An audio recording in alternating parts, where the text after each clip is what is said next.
जब हम अपना डेक कंप्लीट कर लेते हैं तो एक स्ट्रगल हमारे हमारे पास हमेशा रहता है कि जो हम कंटेंट हमने डाला है क्या वो सही कंटेंट है, क्या उसका क्वांटिटी ज़्यादा है, क्या ये ओवर तो नहीं लग रहा है, या हमने डिज़ाइन सही से बनाया है नहीं बनाया। बिकॉज अगर डिज़ाइन ही ढंग से ना हो तो डेक का इंप्रेशन ही उतना अच्छे से नहीं आता है। Hi, this is Priyanka Mandani, founder of Easy to Pitch.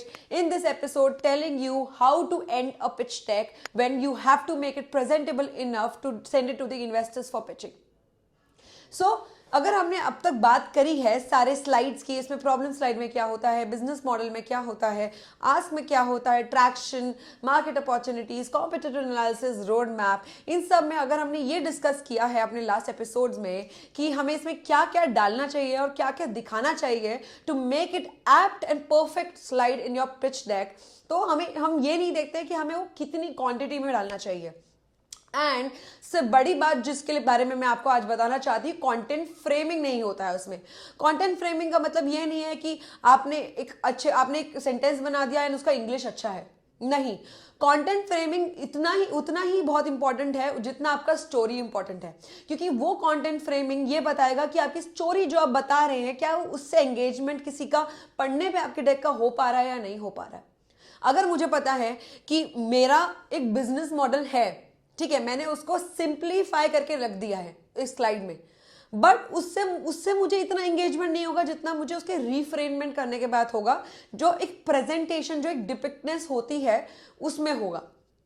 And content reframing का मतलब इतना ही है कि आपको ये समझना है कि कितना ब्यूटिफिकली आप वो उसको विजुलाइज करा सकते हैं अगर वो कंटेंट कोई पढ़ रहा है। ऑफकोर्स हमें इस बात का हमेशा से ध्यान रखना है कि हम ज़्यादा कंटेंट नहीं डाल सकते।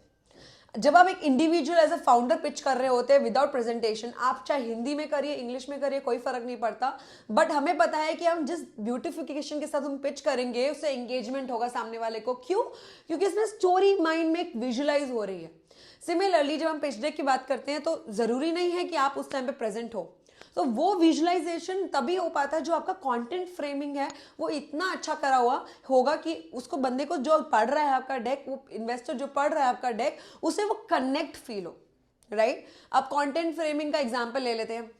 अगर मैं बात करूं कि मुझे अपना प्रॉब्लम स्लाइड बताना है, प्रॉब्लम स्लाइड में मैं ये बता सकती हूँ okay, I solve XYZ problem in pointers, but अगर मैं उसको कंटेंट को रीफ्रेम करके उसको एक आइडियोलॉजी के साथ दिखाऊं, या उसको यूज केस के साथ दिखाऊं, या मैं उसको एक प्रॉपर एग्जाम्पल के साथ, इमेजेस के साथ दिखाऊं, तो वो आपको ज्यादा कनेक्ट हो पाएगा। सिमिलरली वो इन्वेस्टर्स को भी उतना ही कनेक्ट हो पाएगा बिकॉज वो विजुलाइज कर पा रहे हैं आपके प्रेजेंटेशन से। उसी चीज का कंटेंट फ्रेमिंग कहते हैं कि आप जो भी कंटेंट उस स्लाइड में डालना चाहते हैं उसका फ्रेमिंग इतने अच्छे से होना चाहिए कि सामने वाला जो पढ़ रहा है वहां पे बैठे बैठे उसका कनेक्शन बिल्ड हो, हेंस वो स्टोरी माइंड में विजुलाइज हो। बिकॉज हम सबको पता है जो चीजें माइंड में रहती है एक बिजनेस में वो होता है स्टोरी, क्योंकि आज की डेट में business of course how you make revenue is your business, but in the end if you are making a pitch to anybody, the person should remember your story in their subconscious mind even if they are not talking to you, and they remember you like that. उसी content framing से ही ये सारी चीजें आती हैं, story framing से ये सारी चीजें आती हैं। तो नेक्स्ट टाइम आप कंटेंट फ्रेमिंग की बात करेंगे या अपना डेक पूरा कंप्लीट कर देंगे, आप जब अपना डेक रिव्यू कर रहे होंगे ना, आप प्लीज इन चीजों का ध्यान रखिएगा कि कंटेंट जो फ्रेम हुआ है वो कनेक्ट कर रहा है। चाहे आपको वो अपने एक फ्रेंड से रिव्यू क्यों ना कराना पड़े, उस एसेंस को जानने के लिए कि वो कंटेंट फ्रेमिंग से कनेक्शन हो रहा है नहीं हो रहा है। End of course content framing का मतलब ये नहीं है कि आप ज्यादा कंटेंट डालिए, आप कम कंटेंट डालिए, क्रिस्प रखिए, लेकिन उसका फ्रेममेंट बहुत अच्छे से होना चाहिए। अब आ जाते हैं बात डिजाइन पर। हमने पूरी प्रेजेंटेशन में हमने ये बात किया कि कंटेंट क्या होता है, पूरे कंटेंट को कैसे डाला जाता है, या क्या नंबर्स डाले जाते हैं, या उस स्लाइड में क्या मिलता है। हमने पूरा प्रेजेंटेशन में, पूरे नंबर ऑफ स्लाइड्स में यही फोकस किया। बट बहुत बारी ऐसा होता है कि फाउंडर्स को यही नहीं समझ में आता है कि अगर मैं डिजाइन की बात कर रहा हूं या डिजाइन की बात कर रही हूं तो मुझे उसे बहुत सारा उसमें फैंसी कलर्स डालना है। नहीं, ऐसा नहीं होता है। डिजाइन का मतलब ये है कि even if your slide is very sober, very professional and has no color in it, but a text written very beautifully and very professionally in a good font is a design, right? So next time अगर आप design का सोचे ना, of course अगर आप कह रहे हैं कि मुझे कंटेंट को डिजाइन में दिखाना है क्योंकि मुझे कंटेंट कम करना है, तो आप ग्राफिक्स यूज कीजिए ना, आप आइकन्स यूज करिए, आप फीचर्स के लिए आइकन यूज करिए, वो भी एक डिजाइन होता है.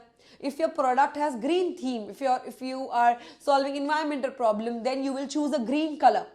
Similarly, if you're using you are selling a healthcare product, often blue color works.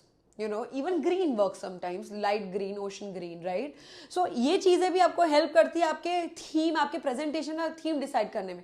बहुत सारी बारी ऐसा होता है कि फाउंडर्स अपने लोगों का कलर ले लेते हैं, राइट? सो डिजाइन में आपको ज्यादा कुछ दिमाग नहीं लगाना है. और अगर आपको लग रहा है कि आप प्रोफेशनल यूआई यूएक्स डिजाइन के लिए एक्सपर्ट नहीं है, या आपको डिजाइन ज्यादा का नॉलेज नहीं है, तो it's okay if you are sending it to designers outsourcing, और इन हाउस आप डिजाइनर बिठा रहे हो प्रेजेंटेशन को क्रिएट करने के लिए.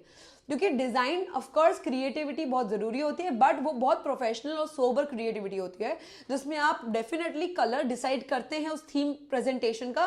कभी कभी ब्लैक एंड व्हाइट भी चलता है, कभी कभी आपका लोगो का कलर चलता है, कभी कभी आपके इंडस्ट्री का चलता है. If I talk about industry wise colours, those are most useful to you, because आपको ये पता है कि इस इंडस्ट्री में ये कलर ज्यादा सूट करता है. And mostly the colours are saffron, light blue, light green, जो बहुत कामनेस वाले कलर्स होते हैं, जो आईज में आपको एक पेन या स्ट्रेस नहीं दे रहे हैं, ज्यादा वाइब्रेंट नहीं है. वैसे कलर्स आपको सोचने चाहिए अपने प्रेजेंटेशन के लिए, ताकि आप उस कलर के थ्रू थीम्स क्रिएट कर सकें, आइकन्स का कलर डिसाइड कर सकें, और उसके अकॉर्डिंगली आप हर स्लाइड पे थोड़ा थोड़ा डिजाइन डालिए. But yes, in the and mess up नहीं होना चाहिए, प्रोफेशनल रहना चाहिए. सो यही हमें पता चल जाता है कि डिजाइन कैसा होना चाहिए और कंटेंट फ्रेमिंग कैसे होनी चाहिए. बिकॉज पूरा प्रेजेंटेशन बनने के बाद अगर ये दो चीजें अच्छे से नहीं डाली गई हैं, या जिन पर ध्यान नहीं दिया गया है, तो फिर वही बात आ जाती है कि कनेक्शन वहीं टूट जाएगा.